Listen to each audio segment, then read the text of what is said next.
Hi, my name is David Hirsch. By brief way of introduction, I'm the father of 5 adult children, ages 27 to 34, and a grandfather of 2. I'm also the founder and president of the Special Fathers Network and the 21st Century Dads Foundation, creator of the Special Fathers Network and Special Fathers Network Dad to Dad podcast, now with more than 300 weekly episodes. The Special Fathers Network is a dad-to-dad mentoring program for fathers raising children with special needs. We have a host of resources and programs to meet dads where they are. We match more seasoned dads with others closer to the beginning of their journey. We host an annual virtual conference. We've conducted bi-weekly Zoom calls on 24 topics dads told us were important to them that live on the 21st Century Dads YouTube channel. We produce 2 weekly podcasts that air on Mondays and Fridays. We've created 5 audiobooks, including one on autism. Most of the above can be found at the 21st Century Dads Foundation website, and we host special events like this one. It's my pleasure to welcome you here today, this very important conversation about autism from an autistic person's perspective. As we learn more and more about autism, it's becoming increasingly well understood that doctors and therapists bring a lot of experience to the table, but to really learn about autism, it requires the lived experience of those with autism. Before we get started, I want to thank today's program sponsors. In alphabetical order, they are Autism Tennessee, Exceptional Parent Magazine, Exercise Connection, Just Two Dads, Lackey Kids, Protected Tomorrows, Stanford Neurodiversity Project, and Twin Autism Foundation. We have 3 of the most well-respected autistic individuals in the U.S. Here is a brief biography on each of them. Dr. Temple Grandin of Fort Collins, Colorado, is a national speaker, best-selling author, professor of animal science at Colorado State University, an outspoken advocate for the neurodivergent and those on the autism spectrum. She's an Oshaka Fellow and also named to the Time Magazine list of 100 most influential people in the world in the Heroes category. Temple's received numerous honorary degrees from universities around the world, including McGill University in Canada, the Swedish University of Agricultural Science, Carnegie Mellon, and Emory University, to name a few. Temple gave a TEDx talk entitled, "The World Needs All Kinds of Minds," in February of 2019 that's been viewed more than 6 million times. HBO made a movie about her in 2010 entitled simply Temple Grandin, which won 5 Emmy Awards, and actress Claire Danes won an Oscar for Best Actress. Temple's the author of 3 books, Thinking in Pictures, My Life with Autism, The Autistic Brain, Thinking Around the Spectrum, and Visual Thinking, The Hidden Gifts of People Who Think in Pictures, Patterns and Abstractions. Temple's Special Fathers Network Dad to Dad podcast, episode number 236, aired in January of 2023. Our second presenter is Dr. Eric Enlick of Sonoma, California, an autistic man, the father of 2, including an autistic son.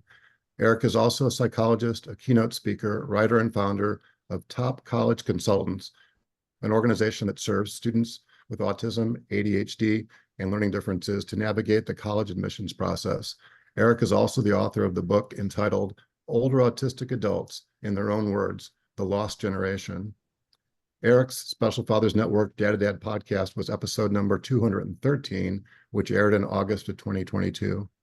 And our third presenter is Sam Farmer of Northeastern Massachusetts, who's an information technology consultant, a neurodivergent advocate, a writer, an author, a speaker, a husband, a father of a son with autism, and himself was diagnosed later in life with Asperger's. Sam is the author of A Long and Winding Road, Small Steps, Challenges, and Triumphs Through an Autistic Lens. Sam also did an interview for the Special Fathers Network Dad to Dad podcast, which will be episode number 321, which is scheduled to air next month.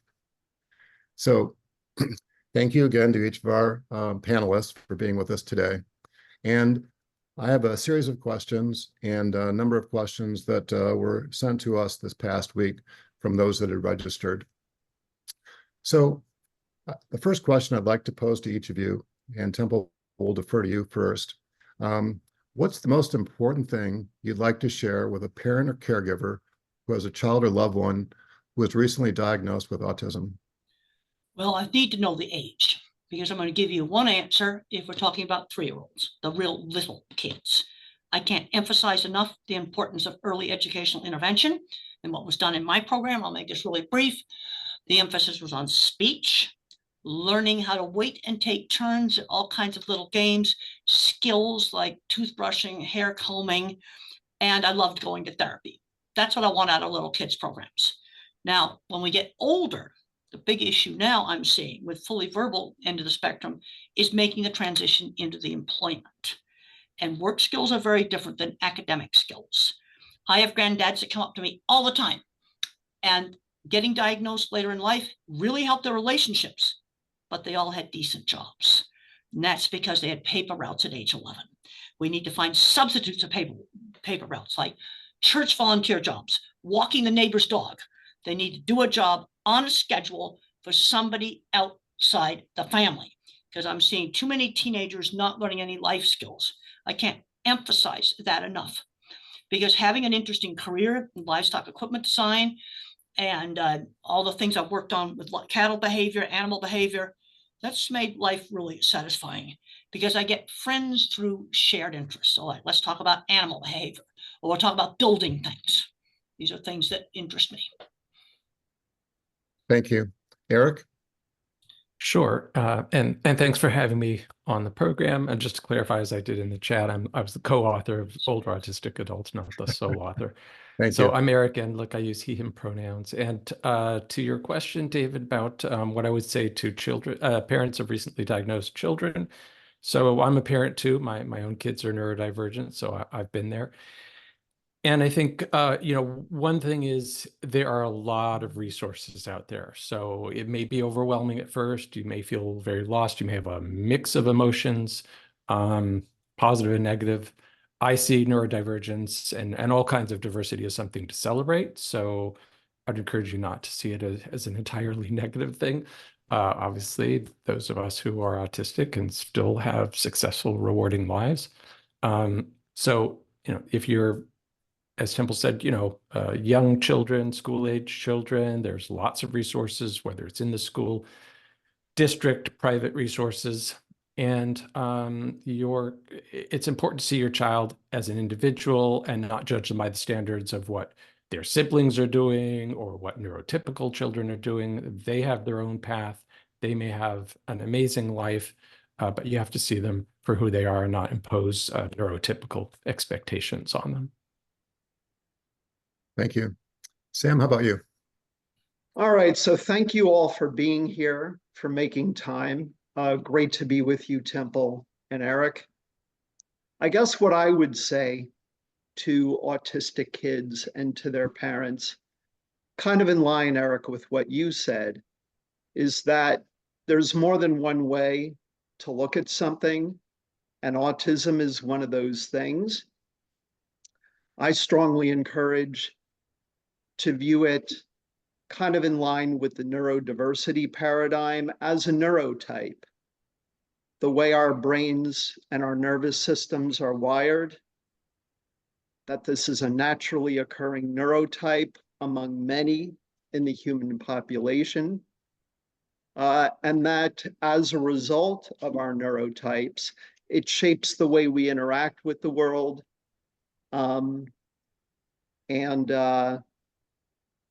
is all well and good. It's a way of being, as opposed to being a deficit or a disorder, or heaven forbid, as I've read in the past, some disease. That yes, there are associated challenges that are unique with autism, but also many unique attributes, abilities, talents, that it helps, I think, to embrace the wider view of all those things that the autism neurotype carries with it, and that by being a natural part of the human population, that we are worthy and deserving of acceptance, that your child is worthy of acceptance, and ultimately of a sense of belonging, and that if you surround yourselves with the right kind of people around, unmask and bring forth your genuine, authentic self, that through sharing your lived experiences, ideally you can help to foster greater understanding and acceptance of autism, all of which your child is worthy. Thank you, Sam. So the second question, and each of you will have an opportunity to answer, is more from your own personal experience as a youth. So when you were in middle school or high school, what was your biggest challenge and how did you overcome it? Temple, back to For you. me, bullying, teasing, worst part of my life, totally terrible. Only thing, there were two things that really saved me. There was friends who shared interests, like riding horses, model rocket club that was run by my science teacher. That's where I had friends. Also, I had a great science teacher. I actually got thrown out of a regular school for throwing a book at a girl who called me a retard, but totally the worst part of my life. But getting friends who shared interests is just so important. And that's what made things made things bearable. Now, thank goodness we didn't have phones. There was someone texting me while I'm riding my horse, calling me a retard. I didn't have to deal with that. But I can't emphasize enough, friends through shared interests. Thanks, Temple. How about you, Eric? Yeah, I think I would second what Temple said. Bullying, in our book, Older Autistic Adults, we found that I think it was over 80% of the respondents, and we surveyed adults around the world, reported bullying, which is a much higher percentage than in the general population. So yeah, I was bullied and teased, and certainly most challenging outside the family, but even within the family, being asked, why do you smell your food? Why do you picking those things out of your food? That sort of questioning, or, somebody at school, why do you walk that way? Just being made to feel self-conscious rather than being accepted for who you are. And I would also agree with Temple that, finding like-minded people. You mentioned model rockets. I actually started a model rocket club with my friends. Yeah, being able to connect with peers and find those common So while you're a interests. fellow model rocket enthusiast? Well, I was as a kid. Yeah. Yeah, I was too. I've Now had a today it's going to series be of robotics. Yeah, I've had a series of special interests now. Autism is one of them, but yeah. Sam, any bottle rockets in your past? Not exactly, Eric, or rather David, but I'll third what Temple said about the importance of finding people with shared interests. For me, that largely revolved around music, my activities and interests in music, that with other musicians, virtue of that commonality, I was able to develop meaningful friendships in childhood, some of which have lasted to this day. And it was my great fortune to have two wonderful parents, both of them now deceased, who knew what they were doing with respect to how they raised me, that they accepted me for who I was. They always met me where I was at, as opposed to where they thought I should be. They accepted me for who I was. They refrained from punishing me for offenses that arguably were punishable because they understood my sensitivities. They took that into account. This was back in the 70s, before the term neurodiversity was even coined, though in these respects, I would argue that my parents raised me in a very neuro-affirming fashion in all these respects: acceptance, awareness of sensitivities, doing all the right things to help position me for future happiness and success, for preservation of sense of self, in the midst of bullying, in the midst of adversity. So really a mixed bag for me, but with many things for which I feel greatly fortunate to have had. Thank you, Sam. So the next couple questions are from Jonathan Bennett. from Ontario, Canada. The first is, what can autistic adults offer to parents that clinical professionals don't or can't? Temple? Well, the people that helped me the most actually weren't the clinical professionals. They were like Mr. Carlock, my science teacher, my mother when I was really young, teaching me to read out loud, really helped me. Jim, the contractor, starting a small business, seeking me out to design equipment. These people helped me the most. And I want to say employers need autistic skills. They need visual thinkers like me, that are very good at mechanical devices, animals, and art. I discuss this in my book, Visual Thinking, Hidden Gifts of People Who Think in Pictures, Patterns, and Abstractions. Okay, Sam, you're a pattern thinker, you music and math. That's why you're in computers. These are skills people need. This computer right now that I'm using, beautiful setup here in the library. Autistic brains were involved in this, but you need my kind of mind for the interface, because the reason why the iPhone was so popular is because it had an interface right here that's easy to use. That was made by an artist. And Steve Jobs was probably on the spectrum. So you got the visual thinkers like me, were terrible at higher math. I worked with brilliant people that designed equipment, built equipment, patented it, couldn't do higher math. You have the mathematicians, and then we have our word thinkers. And word thinkers tend to overgeneralize. This can be a big problem. But I tell employers out there, you need us to prevent messes like the Fukushima nuclear power plant disaster, which was a visual thinking mistake. It's not a good idea when you live next to the sea to put your super important emergency cooling pump that runs with electricity in a non-waterproof basement. Watertight doors would not have made that mistake. I can't design a nuclear reactor, but you need me to protect it. Thank you, Temple. So, Eric, the question was, what can autistic adults offer to parents that clinical professionals don't or can't? Yeah, really interesting question, and let's not forget that some of those clinical professionals are in fact autistic. I'm a clinical psychologist, and I know other autistic therapists. I no longer work as a therapist. I work with kids applying to college, but a lot of the autism experts are not themselves neurodivergent, so that could be a turnoff for some people on the spectrum, feeling like, hey, you don't have our lived experience.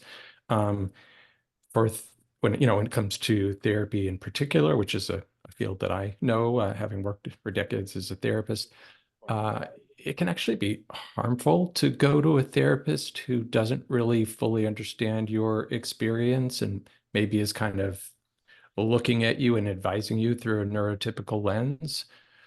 So you'd want people who are at the very least, informed, trained, in close contact with people who are neurodivergent in order to best advise you.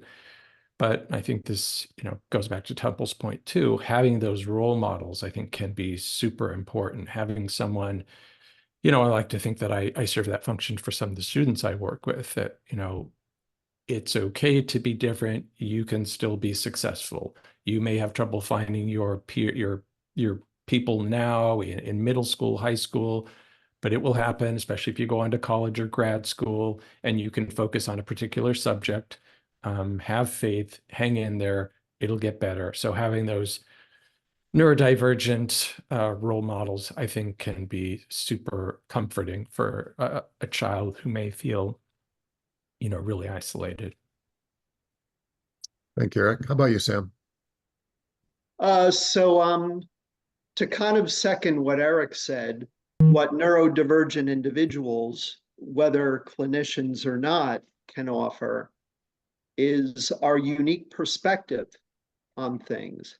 As I was saying earlier, autism is a way of being, and it shapes who we are, and it shapes our lived experiences. And there's a lot that can be learned from the sharing of our lived experiences, which is what I do through my book, A Long Walk Down a Winding Road, as well as my public speaking and all of my published articles, is to talk about lived experience in a way that fosters greater understanding of who we are, that if listened to and taken to heart, would ideally lead to greater acceptance. And I think the ultimate goal of advocacy, to earn a greater sense of belonging in society, because through sharing of lived experiences, people get a sense of what it can be like to be autistic from the point of view who actually walks in these shoes. And in a clinical setting, through sharing lived experiences, clinicians can learn about our sensitivities, our strengths and abilities, certain triggers to avoid that, if not avoided, could lead to trauma or to emotional meltdowns, emotional unease. That, yeah, there's a lot at stake, clearly, if our lived experiences aren't just listened to, but more importantly, that they are taken to heart. And so that is how I feel we can inform not just clinicians, but others, is through our sharing of lived experiences. Thank you, Sam. This is another question from Jonathan Bennett. What's the one myth about autism you'd like to see erased, and why? Temple? Well, a lot of people thought I was stupid when I was in high school, when I was in my 20s. And I was motivated to prove I was not stupid. Okay, a thing came up in the chat I want to talk about, is how do you find out what might be a good job? Students get interested in things they get exposed to. So how did it end up in the cattle industry when I didn't come from a livestock background? I was exposed to cattle in high school. My school had a 12-cow dairy, and then I went out west to my aunt's ranch, and it's exposure. You get exposed to different things. Okay, Sam, you're a musician. If you hadn't been exposed to musical instruments, you wouldn't have learned how to play them. Another kid might be a great mathematician in third grade. He's be exposed to the algebra book that this is a doorstop for me. You got to expose kids to lots of different things, and then you can gravitate towards the things where you can use your specialized skills and be interested in them. Because for me, having a good career has been really important. I want to give you a little checklist right here for employers. If I was a computer, I'm an Intel 286 processor with warehouses full of computers for storing visual memories. One of the most important accommodations, any task that involves sequence, give them a pilot's checklist, for example, on how to close out a cash register, how to clean a machine at a restaurant, something like that, because I cannot remember long strings of verbal information. Pilot's checklist. Let's avoid the multitasking chaos at a takeout window. Let's just avoid that. The other thing is clear directions. You can't just say to the person, well, you're not a team player. Well, I remember when I criticized some welding and I said, well, like pigeon doo-doo. And the plant engineer pulled me into his little office down the boiler room, and he said, you have to apologize for that. He told me exactly what I had to do. You cannot be vague. Like, okay, controversial subjects at work, let's just not bring those subjects at work, and you better state what they are. Yeah, we all know what they are. But these are things that help me. But the pilot's checklist save countless jobs. Good point. Eric, a myth that you'd like to see erased, and why? Yeah, well, it's hard to pick just one, David. In fact, one of my early blog posts was, I think, the top 10 myths.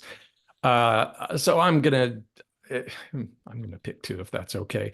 And they're maybe connected. One is that, autistic people are all loners, or aren't interested in making friends. Completely false. Many of us have friends or want to have friends. And then the second would be that autistic people lack empathy. That is a persistent myth. I have seen that continue to be perpetuated in social media, and that has been studied academically and found to not be the case, as well as my own lived experience. We do not lack empathy, but the way we show empathy may be different and may be misinterpreted as lacking empathy. In fact, there's this whole theory of the double empathy problem, which I won't go into. But just because someone isn't showing empathy the way you expect them to doesn't mean that they're not having feelings. And in fact, we may be so empathic sometimes and so upset about what we're seeing that it's hard for us to kind of respond because we're kind of overwhelmed by feelings. Thank you. Sam, how about you? Any myths? Well, a book could be written on this subject of how we're misunderstood and of false, hurtful stereotypes. But Eric, you and I think alike in many ways. The whole myth about empathy really resonates with me because I know that I empathize very deeply, but I don't always show that empathy explicitly to those for whom I'm feeling that empathy. I've written on this subject about somebody I knew in college. One of my autistic lived experience articles, unable to be there for a friend in need. He had just lost both of his parents in a plane crash. Just like that, overnight, became orphaned. This was somebody I knew in college who lived in my dorm. I didn't really know at the time how to show him how I felt and to reach out to him. But I empathized and thought very deeply about what it must be like to be in this absolutely thankless, horrific situation that all these years later, very recently, did I write about it, that this story stuck with me, largely because of how deeply I empathized with him, albeit in private.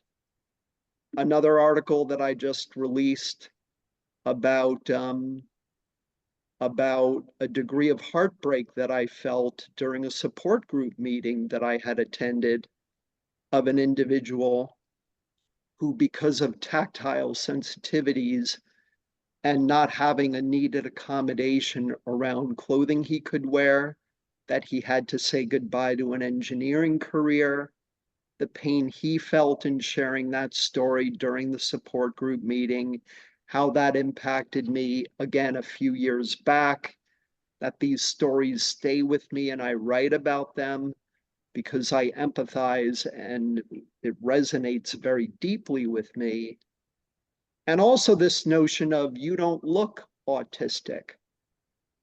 Well, tell that to X number of neurodivergent individuals who are models or who can be men or women or Black or LGBTQ or what have you, where in our community, there's so much diversity and intersectionality, there is no look to autism. Autism is a neurotype. It's a unique way of being in the world, which unfortunately, because we're in the mind, we're unfairly stigmatized and pathologized, and where all these stereotypes come from, just for being different. We live in a society that tends to all too often pathologize difference in any number of forms, racial, gender identity, neurotype, what have you. So that's just to name a few, but you could write a book of all the hurtful stereotypes that we are unfairly up against. Thank you, Sam. So the next question comes from one of our Special Fathers Network mentor fathers, Paul Koza in Libertyville, Illinois, who actually has triplets. And he writes, my two 37-year-old nonverbal autistic sons, two of the three are autistic, are low on the spectrum. They live in a 3-person group home, at our home on weekends, or with staff at the SILA. We use a large calendar to inform them about their daily activities and Google pictures of activity sites. Are there any other suggestions for daily communication strategies? Well, I want to talk about teaching the ones that are non-speaking to type. And here's a little secret. So I'm going to get right back into like nitty gritty things that you can just use. They cannot gaze shift. So they have to learn to type on something where the print appears next to the keyboard, like an iPhone or a tablet. Usually a tablet is better. Laptop, you got to look down. This is a very beautiful computer here. But if I punch a key down here, I got to look way up here. Cannot do gaze shift. But there's quite a few of them that have a good hidden brain in there. I also want to briefly answer a chat question about sensory, about clothing. I just heard a story where a guy lost a UPS job because the uniform itched. I've got pants on right now I buy from Walmart. I have to wash them 3 times before they're good enough for a long plane ride. So let's discuss simple things you could do. Wash that UPS shirt. Maybe buy a real old used one off of eBay or something. Put a t-shirt on. See, I'm trying to figure out ways to make the job work. Okay, the engineering job, wearing hard hats. I had to wear those. Well, get a hard hat and just get used to wearing it at home. There's different headbands you can get on hard hats. See, I'm immediately figuring out how to, I don't want to lose the job over a hard hat. I've worn hard hats for a very, very big part of my career. Also noisy stuff, like an electric drill, for example. If the autistic person initiates the sound, they control that drill. Go down in the shop after hours and just keep using that drill. And then also LED lights that flicker. Yeah, whip out that phone, film the room in slow motion video. You can find the bad lights. Bring out that LED in from home that doesn't flicker, put it next to your workstation. You see, I'm trying to just figure out simple ways to fix some of these things with accommodations that are simple. As a visual thinker, nothing's abstract. I don't think about abstract concepts. Now I'm really going to be into UPS shirts and maybe wear long boxer shorts under the pants so they don't itch when you're driving. Yeah, it's too bad you've lost a job over a uniform. I can't wear wool against my skin, but that's what I would do if I had to wear that UPS uniform. And I'd be saying, well, maybe I can get the summer uniform. You see, I'm looking at all of the different things, specific things I can do, so I wouldn't lose a job over a hard hat or a uniform. So Temple, I have an idea for you. I think your next book is going to be entitled something about Life Hacks by Temple Grandin. Well, these are things that have come up over and over and over and over again. And there's certain pants I can't wear. I buy Walmart khakis, but even those soft khakis, they're washed 3 times before they're good for long airplane rides. Okay, thank you. Eric, how about yourself? What would you advise about the daily routines and communication strategies? Yeah, before I comment on that, I just want to echo what Sam said, about diversity, to understand that the autistic community is as diverse as the neurotypical community. We're not all white or male. And I'm not here, I can only speak for myself. I'm not speaking for all white male autistic people, never mind people who aren't white male, straight or cisgender. So just putting that out there. As far as communication, not necessarily my area of expertise, although like I said, it did raise neurodivergent children. I think the key is to figure out what your child connects with. With our son, he responded to things that are visual. You could talk to him till you're blue in the face, but if you put a list or when he was younger, sort of pictures of things up for, whether it's instructions on how to take a shower, whatever it might be, social rules, that tended to sink in. But it may be different for someone else. So, some people may be more auditory, more visual, more tactile. So you've got to figure out what connects for your child. Thank you. Sam? All right, so having read about the experiences of neurodivergent adults, of non-speaking autistics, I've learned a number of interesting things. 2 words come to mind: assistive technologies, in terms of what during the daily routine of a non-speaking autistic could be used to enhance their lives, whether it's a device called a talker or a letterboard, a computer type device of some sort. And I even read a post about non-speaking autistics communicating through writing, some of whom have even written best-selling novels talking about who they are, their lived experiences through the lens of a non-speaking autistic, and even non-speaking autistic songwriters, which as a songwriter myself really resonated with me, where music is this universal language in many ways that enables people who wouldn't otherwise communicate ideas, emotions, feelings, concepts, that you can use music in addition to all the things I mentioned earlier, that again enables the sharing of lived experiences to bring about greater understanding, greater acceptance, and ideally, again, that end goal of us advocates of earning a greater sense of belonging in society. So assistive technologies, letter boards in public places that a non-speaking autistic can point to something on a letter board to convey a thought or an idea. These are things I've read about largely on LinkedIn by fellow advocates of ours that I find very, very encouraging and very heartening to see these developments. Thanks, Sam. So Paul has one other question. This is the father with the triplets, 2 of which are on the spectrum, 37 years old.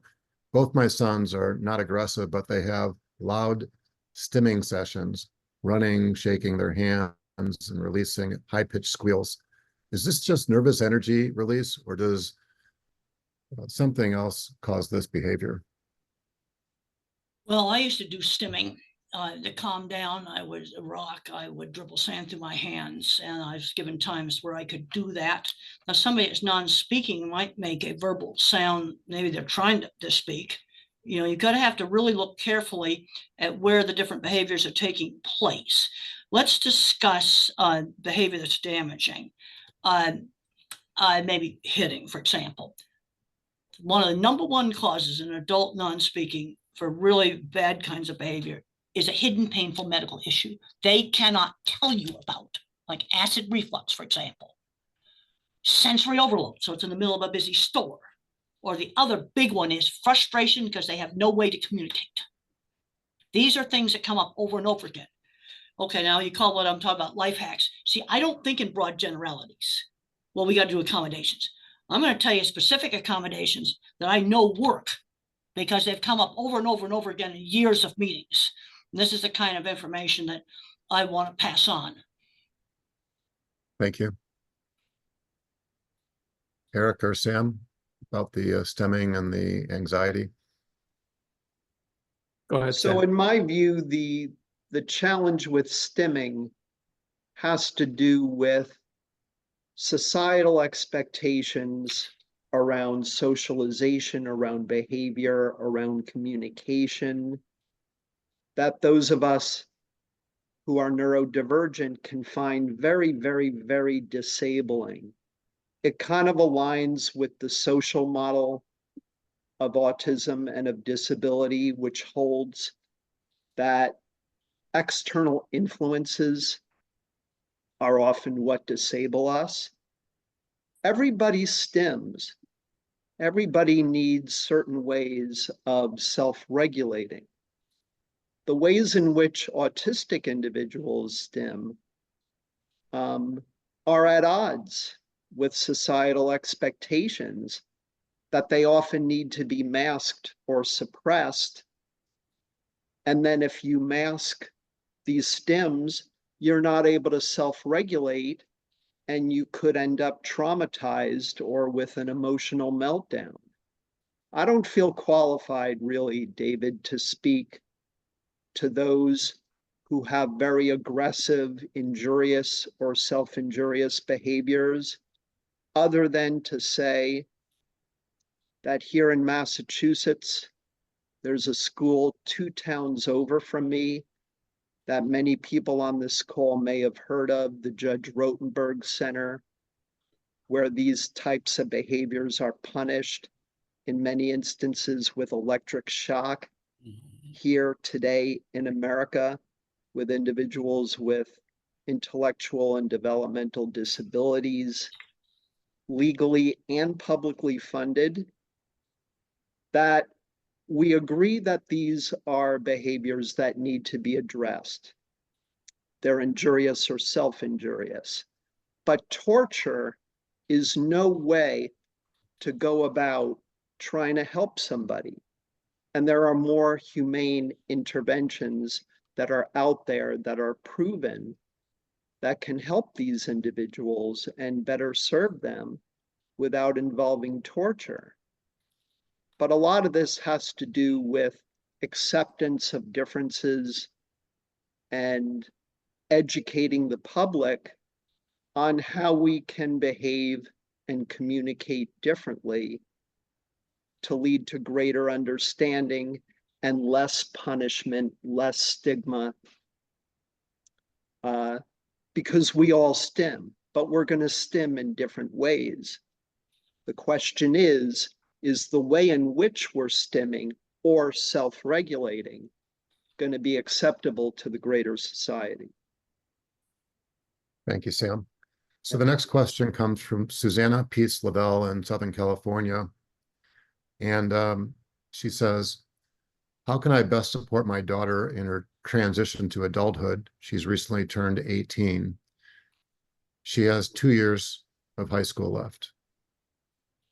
I would recommend, if she's fully on the fully verbal end of the spectrum, to get a job before she graduates. So we do not have a sudden transition from the world of school to the world of work. And let's avoid the multitasking chaos. Let me tell you how I STEM. This is Zoom call STEMs. I just did this. But this, and I made sure I didn't write on this nice desk that I'm borrowing, because she'd be very unhappy if I did that. But yeah, I do STEM, but I found something that I could do. And some of these behavior problems in nonverbals are medical issues. And the doctors tend to say, oh, it's just autism. Well, I know a young adult that had scurvy, vitamin C deficiency, because of a limited diet. I figured that out because I looked up the vitamin C levels and everything he was eating. But find some, I do this as a STEM, because here's a STEM people don't like. Pen clicking, that's one I had to stop.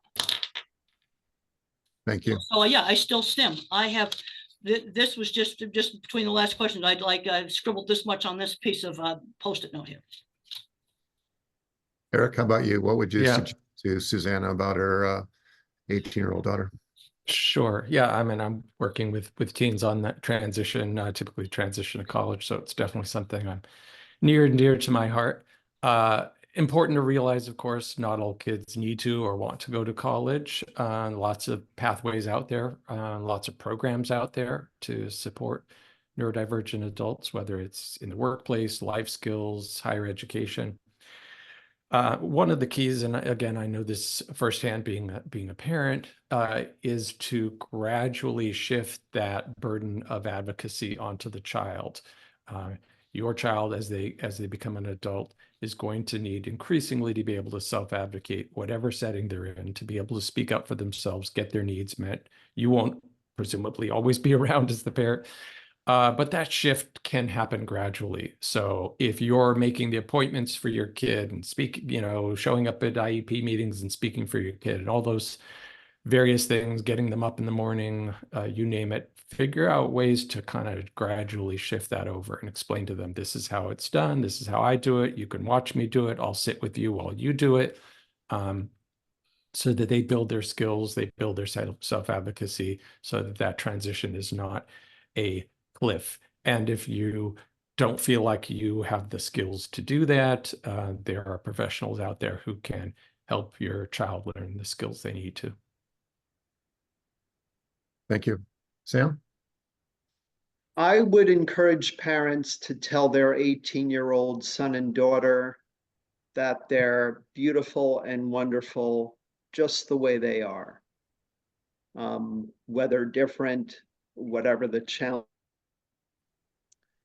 to position them the way my parents positioned me for future strong self-esteem, happiness, success. I agree wholeheartedly with Eric about the importance of self-advocacy. That's something that only until recently I learned to do, and I paid a price, heaven only knows, in many respects, for not being able to properly advocate for my own needs because I wore the mask largely of a people pleaser. And to encourage individuals, frightening though it may be for many neurodivergent individuals, is to try to the greatest extent possible to be who they are. And the key to that, in my mind, is for them to be surrounded by kind, intelligent, accepting, caring individuals around whom you can be who you are without adverse consequence. And it goes to show that the people with whom we associate will either make us or break us. Associate as best you can with the right kind of people. Be who you are. You're beautiful just the way you are. And coming out of high school, be open to the possibility of 1, maybe 2 gap years between high school and college or a career for whatever reason, whatever makes sense for that child. Thank you, Sam. So Susanna has another question. My daughter is always looking at other girls in the autistic community. Can you recommend any groups or websites that allow for friend connections to help my daughter learn about other female autistic teens or young adults? You know, there's so many resources out there. It's hard to narrow it down, but I will give a shout out to AANE. That's the Association for Autism and Neurodiversity, or aane.org. I'm sure Sam knows it. It's based in Massachusetts, but since the pandemic serves folks worldwide, and they have a whole bunch of support groups, resources on the website, conferences. I could go on and on. I've had many different ways that I interact with AANE. So that's a phenomenal resource. And find those role models out there. A lot of books written by autistic women for autistic girls and women. A lot of folks out there who are, you know, fairly prominent, whether it's Haley Moss, Florida's first openly autistic lawyer, Greta Thunberg, who was on the cover of Time magazine. So there's a lot of folks out there that you can kind of find as role models, and a lot of good books on the subject. Thank you. How about you, Sam? Any suggestions? I will absolutely second what Eric said about AANE, aane.org. Just a multitude of all kinds of support groups, and not just for neurodivergent individuals of all ages, but for parents, grandparents, friends, LGBTQ, autistic individuals, etc.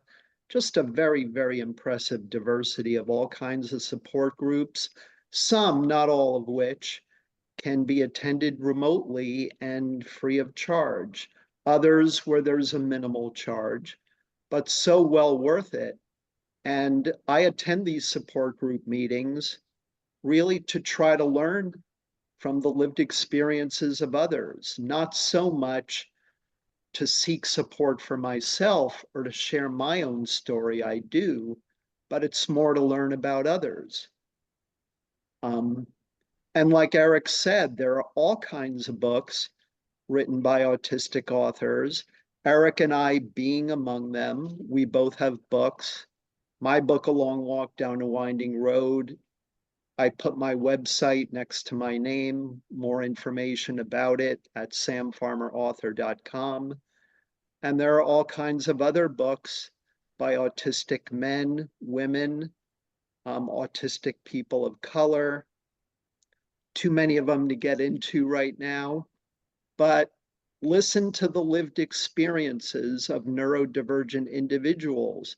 Not that it isn't also worth hearing from non-autistic parents, relatives, friends, clinicians who work with us. This is not about that. It's about all of us need to have a seat at the table because all of us are in this together. Thanks, Sam. So I think we have time for maybe one more question. John Fella from Highwood, Illinois, one of our Special Fathers Network mentor fathers, one of the podcast guests for that matter, has a teenage son who's on the spectrum. He says, I'd like to know what the panel's view are on the future of residential care and living options for individuals with autism, both high and low functioning. Eric? Well, I don't have a crystal ball, but that the services for adults, which of course includes housing for adults, is an enormous national challenge, which I think the country has yet to reckon with. So it is absolutely something where there's an area for growth.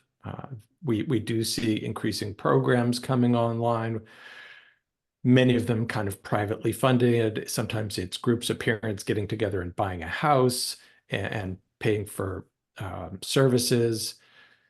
There are communities popping up. It does seem like the sort of old-fashioned group home is kind of on its way out. It's kind of fallen out of favor. The types of housing that are appropriate depends on the individual. So we all need different things. And I think it's not really fair to put the burden on adults, on parents, and be like, okay, well, you have to pay for it. You have to figure it out. I think as much as possible, if you're a parent, look for those public benefits that you can get on. Your child may be eligible for a whole bunch of different benefits that you didn't realize, and your own personal finances typically don't impact that, especially if they're an adult. So get on these public benefits, talk to the people in your community, connect to the community, find out what's out there. You may be surprised to know that there's already options out there. I've lived in Massachusetts and California and seen a whole bunch of different creative options. And if there aren't the options you need, then connect with other parents and create them if you're up for that. So Thanks, I will Eric. admit that that I am no expert by any means in this area, but I have heard certain things in the various communities that I'm a part of, which would enable me to share, I guess, a word of caution, which is that with respect to any institution or any group home, try to do your homework as best you can, because unfortunately, at many of these locations, there can be very serious levels of institutional abuse, which I wouldn't want any neurodivergent individual to have to go through. That do your research very carefully, because there are, unfortunately, largely because of stigma, and again, these expectations around behavior, around socialization, that can lead to all kinds of trauma, and which we find very disabling, that are manifested in these types of homes and institutions. Certainly, there are going to be some that are perfectly sound, but I've heard too many stories of others that are anything but. So do your homework, be careful, proceed accordingly, try to get a hold of individuals who maybe worked or attended these homes before, or maybe who live there currently, or more importantly, lived there but no longer live there, that there had to have been a reason why they left. That those are some thoughts that come to mind. Thank you, Sam. Yeah. Well, I'd like to offer my heartfelt thanks to our panelists for their time and many insights. Thank you also to Arith Chaturvedi, our summer intern, for his help behind the scenes today. I'd also like to thank Our program sponsors, one more time in alphabetical order, they are Autism Tennessee, Exceptional Parent Magazine, Exercise Connection, Just Two Dads, Lackey Kids, Protected Tomorrows, Stanford Neurodiversity Project, and Twin Autism Foundation. Lastly, I'd like to thank you for tuning in today to learn how you can meet your child or loved one where they are and help them reach their full potential. For additional information, please go to 21stcenturydads.org. And as a reminder, this program will be slightly edited and then produced on the YouTube channel, the 21st Century Dads YouTube channel. Thank you again. Have a great rest of the weekend.